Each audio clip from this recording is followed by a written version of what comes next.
Hello, this is Katrina, and I'm going to quickly show you how to join groups to add to your LinkedIn network. The first thing you want to do is log into your LinkedIn page. And so you can see here, this is my LinkedIn homepage. And then what I'm going to do is go up to the search bar, which is here in the top left corner. And I'm going to search a keyword. I'm just going to use education since I'm a teacher. And I'm going to hit enter.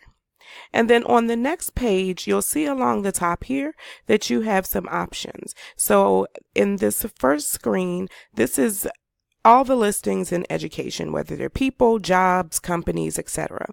But I want to narrow this down to groups. And so I'm going to go across the top menu and click groups. And so now I just have a list of education-based groups that I can choose from to add to my network. One of the things I am interested in is teacher training and education. And so I'm going to click this group here.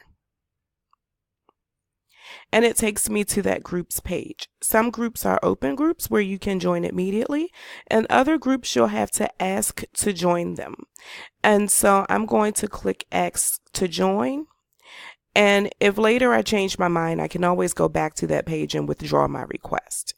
And then I'm just going to go back to my home page. And if there are other groups that I'm interested in joining, I will just do that same process over again. Hope this was helpful to you and that it helps to grow your LinkedIn PLN profile.